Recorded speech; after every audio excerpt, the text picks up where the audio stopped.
strumming my pain with his fingers, singing my life with his words, killing me softly with his song, killing me softly with his song, telling my whole life with his words, killing me softly with his song.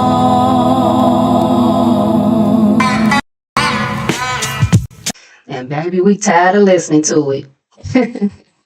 Let's talk about it. But before we do, y'all please do your girl a favor and hit the like button or subscribe if you haven't.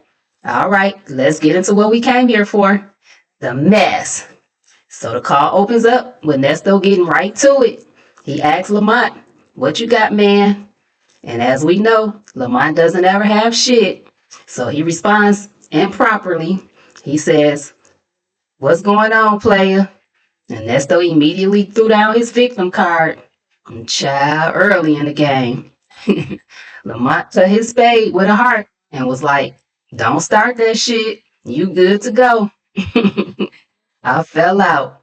And Lamont went in with his Tupac keep your head up speech. And Nesto started strumming his pain with his fingers and played his usual "I'm so confused" song.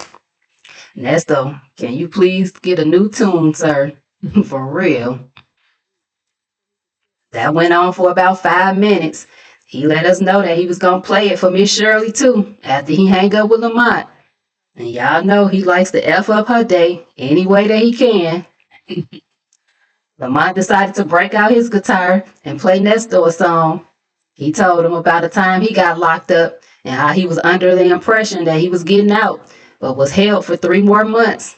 They tried to revoke his probation and give him 20 years. Then he threw a white boy that he was a cellmate with named Eminem in there, and how his grandma told him not to focus on Eminem, just for him to focus on his lawyer, his family, and to keep it moving.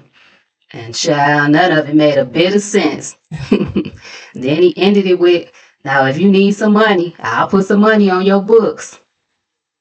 And a lie detector already discovered that was a lie. Now he continued on with his little distorted pep talk, and he eventually got a little cackle out of Nesto, especially when he started talking about the men-on-men activity that's going on in the world. Y'all already know Nesto was tickled about that. Then they started talking about when Lamont took Miss Shirley and Miss Debbie out to lunch.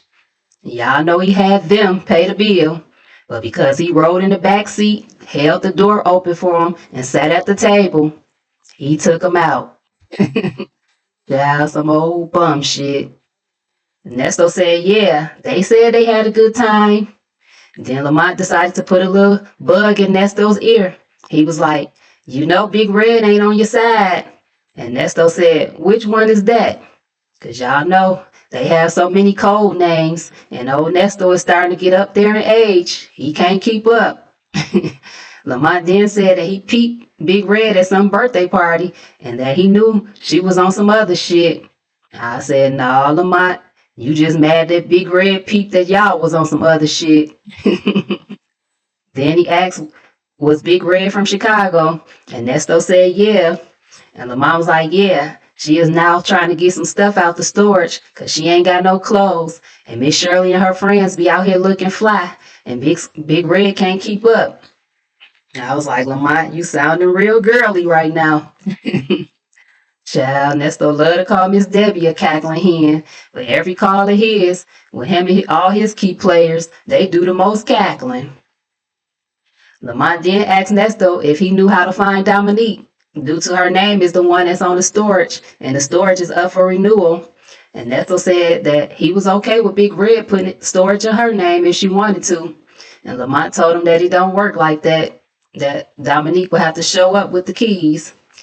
And so then they got into how Nesto could try to sell some of the stolen goods that's inside the storage, but Nesto really didn't want to get into all that. Nesto was finally able to pick up his violin and play his second set. He played us the tune of "They Dropped the Ball." He said the lawyer didn't put in for his bond today and how he was just feeling so burnt out. Then the Negro started throwing salt on Miss Shirley. He told Lamont that Sonia told him that Miss Shirley was a very intelligent woman and how she could figure something out. And child, the man said, "No, that ain't what's going on. I know them type of MFers, and they starving out here." So I guess Lamont's wires was crossed, and he needed some clarification. He asked Nesto who the intelligent woman was, and Nesto said they was talking about his wife. And Lamont's disloyal ass was like, "Oh man, F that. Those people be listening to what everybody else be saying." Child, the Negro just broke bread and clanked glasses with her last week. What they do? They smile in your face all the time. They want to take your place. The backstab, backstab. Child, a shame and a scandal. And honey, he ain't stopped right there.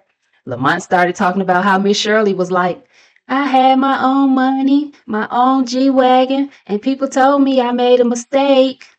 And Lamont was like, "Oh man, I don't want to hear that shit." And Nesto asked, "Did Miss Shirley say all of that today?" And Lamont was like, "Yeah." Then the deadbeat started talking about how he threatened to throw his own son out if he let his own mama know where he was laying his head at. Nesto then started complaining about how Miss Shirley only looks at all of his wrongs as if none of his rights ever mattered to her. And I'm like, that's usually what happens when the bad outweigh the good. Child, I can't with him. So the call ended with Lamont trying to go in about how Nesto's BS had his life turned upside down.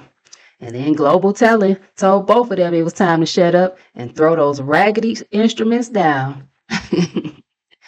All right, y'all. Thanks for stopping by. Please don't forget to like, comment, and subscribe.